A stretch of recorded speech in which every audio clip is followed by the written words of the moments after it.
Boa noite, professor. São 10h25 do dia 26 de novembro de 2022.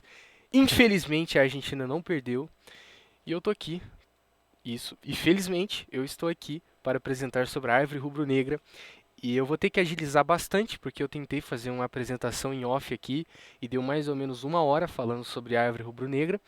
E não vem ao caso ficar uma hora falando sobre a árvore rubro-negra, né? Então, vamos só aqui discorrer um pouco mais rápido, o mais rápido possível sobre ela. A árvore rubro-negra, ela é uma espécie de árvore binária que possui as seguintes propriedades. Cada node possui uma cor. Ou essa cor é vermelha ou essa cor é preta. Isso no código é representado por uma booleana, true ou false, tá bom? Essa segunda regra, ela é uma regra opcional que alguns autores até omitem, porque ela de fato não é necessária para você construir a árvore rubro-negra, porque você pode fazer ela de um jeito específico lá. Eu decidi acrescentar porque eu achei ela maneira, que diz que a raiz ela é sempre preta, tá bom? Numa árvore rubro-negra, você tem uma coisa conhecida como folhas nil. As folhas nils são folhas que não contêm nenhum valor. Elas são utilizadas como uma espécie de auxiliadores para os diversos processamentos que essa árvore tem que fazer para garantir o seu balanceamento, tá? E elas são pretas, as cores delas são pretas, tá bom? A outra propriedade é que um node vermelho ele não pode ter filhos vermelhos. Então, vermelho com vermelho não pode. E todos os caminhos de um node até as suas folhas deve conter o mesmo número de nodes pretos. Se isso não for respeitado, a gente vai ter um problema. A altura de uma árvore rubro-negra, ela é o número máximo de nodes da raiz até uma folha nil, sem incluir a raiz, é claro. Então, nesse caso aqui, né, a gente tem 4. 1, 2, 3, 4, sem incluir a raiz. Ah, assim como na árvore AVL, a árvore rubro-negra, para garantir o seu balanceamento, ela possui rotações. A rotação de uma árvore rubro-negra ela é diferente porque o seu node possui características diferentes. Quais características são essas? Vamos ver no código aqui já na prática. Um node de uma árvore rubro-negra, ele tem, é claro, né, o seu valor, ele possui a referência do filho à esquerda e ele possui a referência do filho à direita. Só que ele possui também a referência do pai. Então você tem aqui a existência do pai desse node. E é claro, você também tem aqui a referência da cor. Você tem se essa cor é vermelha ou se essa cor é preta, tá bom? Ah, por curiosidade, né? False é red, é vermelho, e true é black, tá bom? Então, como que funciona aqui a rotação à direita? Nós temos aqui que é o seguinte, olha. A gente vai fazer, ó, digamos que o node seja esse cara aqui, tá bom? Esse é o node. E eu vou ter uma variável chamada pi, que vai ser o pai desse node. Como esse node é raiz, o pai dele é nulo, é nada. Então eu vou pegar o filho esquerdo, né? O filho esquerdo é igual ao node ponto esquerda, que é esse cara aqui. E logo em seguida, eu faço com que o node esquerda, que é esse cara aqui, fique ligado com o filho direito do filho esquerdo, que é esse cara aqui. Logo em seguida, eu faço a seguinte verificação. O filho direito do filho esquerdo, ele é nulo? Ah, ele não é nulo? Então, esse filho esquerdo, esse filho da direita do filho esquerdo, que é esse cara aqui, vai ter como referência de pai o node, que é esse cara aqui. Logo em seguida, eu faço com que o filho esquerdo ponto direita aponte para node. E o node.pai aponte para filho esquerdo, porque o filho esquerdo agora é o novo pai dele. Ok? Logo em seguida, isso aqui é uma coisa que é importante. Quando a gente faz essa rotação, é necessário ativar uma função. Essa função ela tem como objetivo substituir a referência do pai e do filho. É uma função que eu vou enviar para dentro dela o pai, o node e o filho esquerdo. E ela vai substituir o novo filho do pai. Então, eu vou mostrar aqui na prática, né? Essa função aqui substitui pai, criança do pai. Então, eu vou receber aqui o pai, o filho velho, que era o antigo, digamos que era aquela antiga raiz, e eu vou mandar aqui a nova raiz, que é o novo filho. Então, se o pai for null, então a nova raiz é o novo filho, porque ele é de fato a nova raiz. Se você tem ali, se o pai ponto esquerda for igual ao filho velho, que já não é mais a raiz, que já não é mais o começo da coisa, então o pai ponto esquerda é igual ao novo filho. Se o pai ponto esquerda é igual ao filho velho, ponto direita é igual ao filho velho, então eu vou substituir essa referência. Olha, pai ponto direita é igual ao novo filho, não é mais igual ao filho velho. O filho velho é o filho velho, eu tenho um novo filho agora. Tá bom? E se nenhuma dessas referências for feita, né, a gente vai aqui nesse illegal statement aqui. Aí, claro, né, se o novo filho não for diferente de null, então o pai dele é o pai, né? Porque você tem um novo filho ali, agora ele tem um novo pai, tá bom? Então essa função ela só serve para isso, para você substituir a nova criança do pai, o novo filho do pai, né? Continuando aqui, a gente tem aqui a mesma lógica da rotação, é a mesma coisa, tá? Daquelas outras lá, não vale a pena discorrer de novo, tem então o desenho aqui, as mesmas propriedades, tudo se aplica aqui, o negócio é que ele vai rotacionar para o outro lado, né? Mas aquela lógica de pai e filho é a mesma coisa, não convém falar de novo. Ah, vamos lá. Como que funciona a inserção de um elemento na árvore rubro-negra? Ok, inserção de elemento na árvore rubro-negra. Vamos lá. Primeiro de tudo, a forma como você insere alguma coisa ali é exatamente igual àquela de uma árvore binária comum. A única diferença aqui é que você tem que levar em consideração a cor e, é claro, o pai, que é algo que não tem nas outras inserções. Então aqui você vai atravessar, né? E aqui, né, você vai atravessar a minha árvore binária para encontrar a posição desse novo valor que vai ser inserido, né? Então, olha, esse valor ele é menor que o node valor, então ele vai para a esquerda. Ele é menor ou igual, ele vai para a esquerda. Ele é maior ou igual, ele vai para a direita. E eu vou seguindo. A cada iteração, eu armazeno aqui o pai, porque esse node inserido, ele vai ser inserido à direita ou à esquerda de um determinado node, que consequentemente vai ser o pai desse valor. Então eu já armazeno aqui esse node pai. E aí, num determinado momento, quando o node ele for igual a null e essa iteração aqui for acabada, eu vou ter aqui a referência ainda do pai, do node que será, no futuro, o pai desse node que vai ser inserido agora. Então, achado o pai, eu vou inserir um novo node. Eu crio aqui um novo node, né, com o valor. E logo em seguida, eu estabeleço que a cor desse novo node é red. Por quê?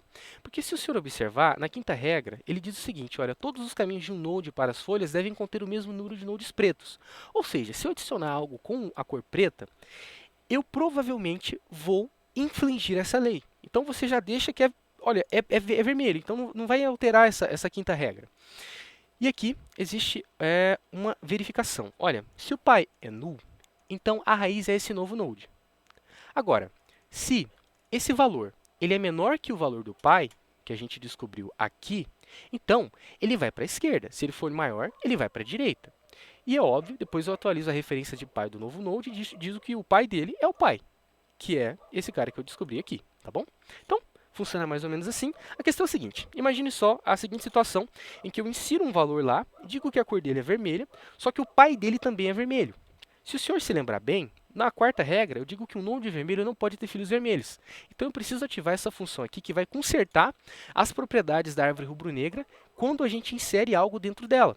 E aí, aqui, eu tenho 5 casos diferentes que vão lidar com essas coisas. Aqui eu vou ter que agilizar muito, porque senão vai demorar muito falar isso, que ainda tem os 6 casos diferentes do caso de deletar, tá bom? Então é bem complexo isso aqui. Mas a questão é a seguinte, olha, caso 1 é o seguinte, o pai ele é nulo, tá bom? A gente está ali, a gente é a raiz, tá bom? E o pai, ele nulo, ele não existe, então aqui você tem o fim da recursão.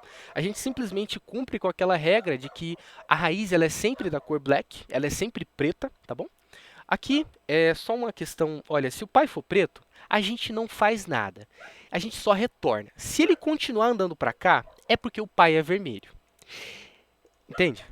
De agora em diante o pai é vermelho. Porque se fosse preto, ele já pararia, ele não rodaria nada disso aqui embaixo e ia para a próxima rodagem. Mas se continuar é porque é vermelho. Se o pai é vermelho, eu pego a referência do pai, ou seja, o avô, do node que eu estou mexendo aqui. E aí, existe uma função aqui que é uma função que pega o tio. Por que é importante pegar o tio? Porque em um dos casos de você inserir algo, o tio ele é vermelho, e se o tio for vermelho, a gente vai precisar recolorir o pai, o avô e o tio. Tá bom? Então, essa função aqui, ela vai pegar a referência do pai, ela vai pegar o pai do pai, que é o avô, né? E eu vou descobrir aqui, né, se esse pai ele possui um irmão à direita ou à esquerda do avô, né? E eu retorno esse irmão para, né, aquele local que eu, em primeiro local, que eu, em primeiro lugar, pedi ele, né? Então eu pego aqui o tio, tá bom? Se o tio for vermelho, eu vou precisar fazer o seguinte, olha, se o tio for diferente de null e for vermelho, então, olha, a cor do pai vai ser black, o avô vai ser red e o tio cor vai ser black, tá bom? Eu vou colorir isso aqui. Existe um motivo de ser disso aqui, mas se eu me ficar aqui no motivo de ser de cada coisa, isso aqui não vai acabar, tá bom? Ah, logo em seguida, a gente precisa chamar essa função recursivamente mais uma vez, porque é possível que o pai do avô seja vermelho. A gente estabeleceu que o avô é vermelho, mas imagina se o pai dele for vermelho, por algum acaso. A gente vai precisar mandar de novo o avô para garantir que essa propriedade seja consertada, porque a gente não pode ter vermelho filho de vermelho, tá bom? Só pra você entender, tá? Olha, se a cor do tio cor é red, a gente vai precisar alterar isso aqui tudo, entendeu? Porque o tio cor tem que ser black e o pai tem que ser black. Ah, aqui você tem uma diferença muito interessante, que para você entender isso daqui, a gente precisa ver na ilustração. Tem todas as ilustrações aqui de cada coisa, mas se eu falar de cada uma mais uma vez vai demorar demais. Mas no caso 4 e no caso 5, é interessante falar sobre isso. Então é o seguinte, eu tenho aqui um caso que vai lidar com o caso 4 e o caso 5. Se o pai ele for à esquerda do avô, vai acontecer isso aqui. Se o pai for filho direito do avô, acontece isso daqui. Vamos lá. Esse pai aqui, ó, ele está à direita do avô, tá bom?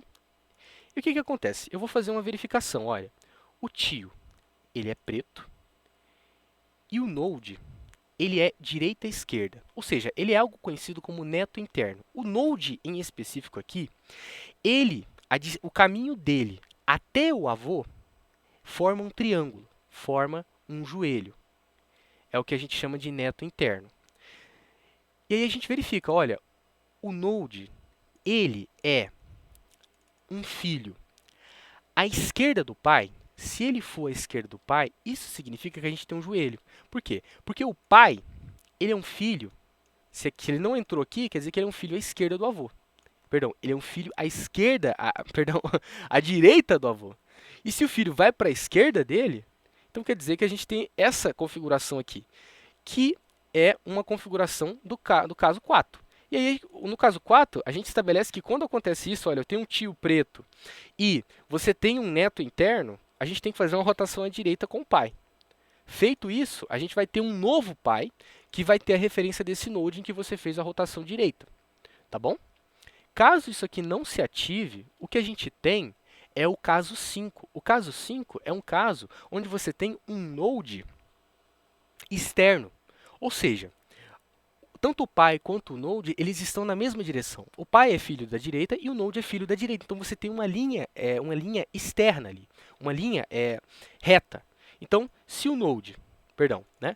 Se não caiu aqui, ou mesmo se cair, né? A gente vai fazer uma rotação aqui, né? Para aquele caso ali do direita, neto externo, onde a solução dele é você rotacionar para a esquerda, né? Se ele está para a direita, você rotaciona para a esquerda.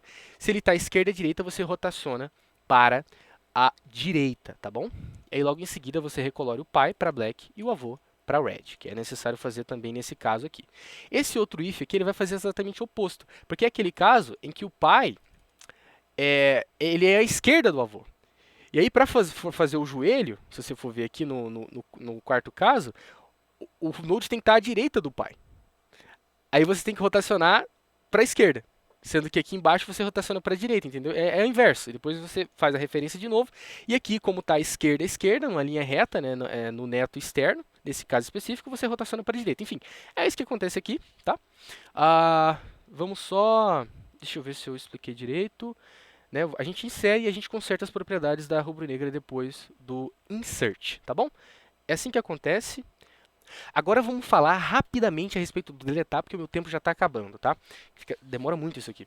O deletar, ele vai cuidar de 6 casos assim. Então, aqui primeiro eu encontro aquilo que vai ser deletado. Se for null, quer dizer que o node não foi encontrado. A partir desse ponto, quer dizer que o node é o node que vai ser deletado, porque se ele não é null e ele saiu desse lastro de repetição, o node é o node que vai ser deletado. Então, eu tenho aqui o node que subiu e a cor do node deletado, que é necessário salvar a cor do node deletado para respeitar os casos ali de node deletado, né? Então, aqui, no caso do node, tem 0 ou 1 filho. eu ativo essa função aqui, tá bom? Que ela vai, se ele tem um filho à esquerda, eu vou substituir ele pelo filho à esquerda. Se ele tem um filho à direita, eu substituo ele pelo filho à direita utilizando a função de substituição de criança com pai. Se ele não tem nenhum filho, eu simplesmente substituo ele por null. Se Só que aí tem esses dois casos específicos aqui. Se ele for vermelho, se esse node é vermelho, a gente só remove, a gente substitui ele por null. Caso esse node seja preto, então a gente substitui ele por um nil. O nil é o quê? Ele é um node, né? É uma folha que não tem valor, tá bom? O valor dela é zero. É um node com valor zero, é só isso. E aí a gente substitui ele pelo nil ou então pelo null, se ele for vermelho ou se ele for preto. E a gente retorna esse novo filho. Isso aqui é o caso, né, de você deletar com zero ou um filho. Agora, se você tem um caso, né, aí depois você salva aqui, tá, a cor do node que foi deletado. Se você tem um caso de dois filhos, aí você tem aquela coisa, né, de você encontrar o sucessor dele, fazer com que o node que vai ser deletado receba o valor do sucessor, exclui o sucessor com a função de deletar com 0 ou 1 filho, e bum! Depois você salva aqui a cor do sucessor e continua em frente, tá bom? Agora, se a cor do node que foi deletado foi black, você vai precisar ativar uma função para arrumar as propriedades da árvore rubro-negra, porque é aquela regra 5, né? Se você deletou um preto, isso significa que os caminhos eles não estão balanceados. Você vai precisar mandar um node que foi deletado, perdão, o node que subiu, né? O novo node, você deletou um e tem outro no lugar dele, aquele que subiu para cá, e ele vai recursivamente ali acabar, né, arrumar todas as possíveis casos, que aí é muito, né? Então, né, quando o node é a raiz, a gente já deixa aqui que a node color dele é black. Se ele tem um irmão vermelho, tem aqui a função de lidar com o irmão vermelho para garantir a coloração correta e as rotações corretas, nesse caso aqui do irmão vermelho, que não vem ao caso aqui falar, porque meu tempo está realmente acabando. Aí tem o caso 3, onde você tem um irmão preto com dois filhos pretos, aí você verifica se os dois filhos dele são pretos mesmo com essa função é preto, que é uma função que diz se a coisa é preta ou não, tá? Ela é bem isso mesmo, né? Se for, a gente faz com que a cor do irmão seja red, né? E se você tem um irmão com dois filhos pretos, que já foi descoberto aqui, com o pai vermelho, a cor do pai tem que mudar para black, né? Porque se ele tem dois filhos que são pretos, e ele é vermelho, tá? Que a gente descobre aqui, a gente muda ele para black. Caso 4, você tem um irmão preto com dois filhos pretos, mais um pai preto. Você vai ter que ativar a função de arrumar a propriedade da árvore rubro-negra depois do deletar, que recursivamente, para lidar com o node pai. E logo em seguida você tem o caso 5.6, onde você tem um irmão preto com pelo menos um filho vermelho. Aí você tem que ativar a função lidar com o irmão preto com pelo menos um filho vermelho, onde você manda o node irmão. É uma função gigantesca que simplesmente vai lidar com aquela situação do caso 5 e do caso 6, né? Onde você tem um irmão preto com pelo menos um filho vermelho e um sobrinho exterior. O que é um sobrinho exterior? Sobrinho exterior significa o filho do irmão oposto ao não excluído. Então, se eu excluo o irmão esquerdo, o filho direito do irmão é o sobrinho exterior. E o interior seria o filho à direita, tá bom? Então, aí tem que fazer todo o processo de coloração e de rotação para lidar especificamente com esse caso, especificamente com outro caso. E no caso 6, a gente tem, né, o caso em que esse caso aqui é onde o sobrinho exterior ele é preto. Aqui é onde o sobrinho exterior ele é vermelho, que você tem que fazer outro tipo de coloração e uma ordem diferente de rotações segundo o if e o else, que mais uma vez não vem ao caso explicar aqui, porque senão eu não vou conseguir terminar isso aqui. Demora demais. Enfim, dito isso, vamos para o main aqui, onde eu tenho a árvore rubro-negra, eu vou inserir 1000 números aleatórios dentro dela, tá? Eu vou contar aqui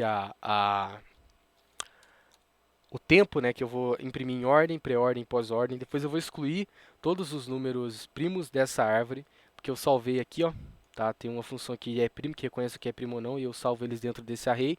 Depois eu itero sobre esse array, excluo tudo que está dentro da árvore rubro-negra que tem esses valores de primos, e eu imprimo de novo em ordem, bem aqui bonitinho. E aqui tem o tempo, né, com número primo, e sem número primo são 1000 números, e eu simplesmente vou clicar aqui em rodar, né? E eu tenho aqui, então deu 1 milissegundo para cada, né? Então a gente tem aqui a primeira em ordem, né? Pré-ordem e pós-ordem, e logo em seguida, em ordem de novo, a pré-ordem, não tem pós-ordem. Só um minuto. Bem, eu acho que aconteceu algum tipo de bug gráfico, tá? Porque ele funcionou de repente depois que eu não fiz nada, né? Então, mais uma vez, né? Com números primos em ordem, pré-ordem, pós-ordem, sem números primos em ordem, pré-ordem e pós-ordem, tá? Mais uma vez, eu acredito que foi um pouco muito vago, sabe? É uma árvore muito complexa, muito difícil de explicar. Demoraria muito explicar ela, mas foi extremamente interessante conhecer sobre ela. Eu agradeço a sua atenção, eu peço perdão pelo tamanho do vídeo e até a próxima. Boa noite.